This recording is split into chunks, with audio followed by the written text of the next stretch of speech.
इस चैप्टर में आपने सुना होगा कि कौवा एक है जो कि हेमलॉक ट्री पे बैठा हुआ है और उस पर से वो कवि के ऊपर यानी रॉबर्ट फ्रॉस्ट के ऊपर गिराता है थोड़े बर्फ के टुकड़े, जिस वजह से उनका जो लाइफ है, मूड है उनका कुछ वो चेंज हो जाता है। हेलो प्यारे बच्चों, कैसे हो आप सभी लोग? उम्मीद करते हैं बहुत अच्छे होंगे। तो इस वीडियो में हम लोग कवर करने वाले हैं क्लास 10 सबसे पहली पोएम रॉबर्ट फ्रॉस्ट के, जिसका नाम है डस्ट ऑफ स्नो यानी कि बर्फ के कण।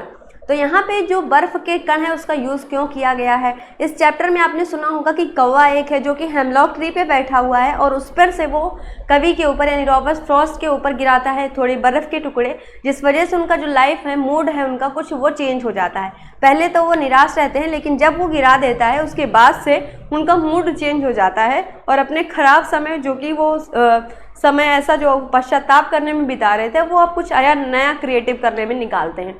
तो इस चैप्टर का मतलब क्या है? 2 ही पैराग्राफ हैं, लेकिन मतलब बहुत बड़ा है इसमें। जैसे कि हम कह सकते हैं कि गागर में सागर भरना, कबीरदास जी को कहते हैं ना, गागर में सागर भर दिया उन्होंने, मतलब छोटी सी बात में बहुत बड़ी बात समझाया है। वैसे उसी तरीके से रॉबर्ट फ्रॉस्ट ने भी यहाँ पे आपकी लाइफ के लिए बहुत अच्छी चीज़ें समझाई हैं। जैसे कि हम कहते हैं, बात करते हैं, तो जो हमारा चैप्टर है इसमें स्टार्टिंग होती है किस तरीके से, द वे अ क्रो शोक down on me the dust of snow from a hemlock tree. तो यहाँ पे कौवे का ही यूज़ क्यों किया गया है? जो हेमलॉक ट्री है उसका ही यूज़ क्यों किया गया? जो कौवा होता है वो एक निगेटिव चीज़ दिखाता है, मतलब एक नकारात्मक चीज़ों के लिए हम कौवे का यूज़ करते हैं। जैसे कि जो होते हैं पितृ लोग, उनको उनसे डिनोट करते हैं। जैसे कि शमशान घाट हो गया, अच्छी चीज़ के लिए कौवे का यूज़ कभी नहीं करते, है ना।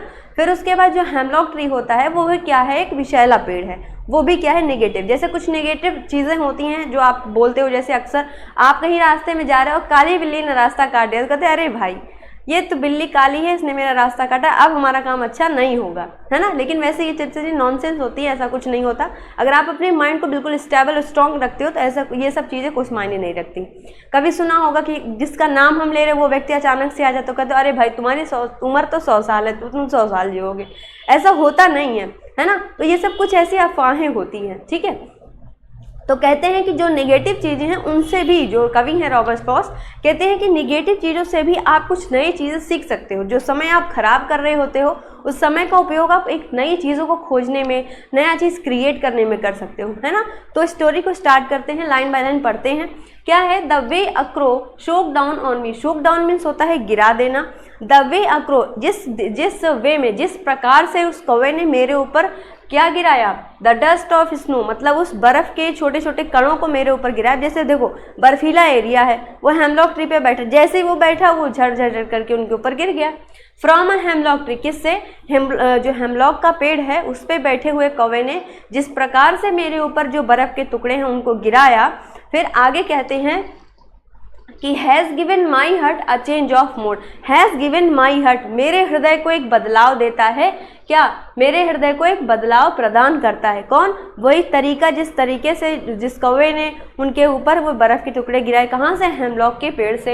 एंड सेव्ड सम पार्ट, और कुछ हिस्सा बचाया, of a day I had rude, जो कि मैं क्या करता था, कुछ दिनों ऐसे जो कि मैं पश्चाताप करने में बिता देता था, वो समय को उस कौवे ने बचाया। कैसे बचाया? कि मतलब उसने मुझे एक थॉट दिया कि नहीं हमें अच्छा चीज़ करना है, हमें निगेटिव की तरफ नहीं जाना है। वो निगेटिव चीज़ें उनके सामने दिख रही हैं कि वो कौवा भी बेकार निगेटिव, वो पेड़ भी निगेटिव, लेकिन जैसे उनके ऊपर बर्फ़ गिरती है, थोड़ा फिर कण गिरते हैं, वो एक नया उनके अंदर थॉट आता है, क्योंकि निगेटिव चीज़ों से हमें किस लिए परेशान होना, इससे हम ओवरकम करेंगे, नई चीज़ें खोजेंगे।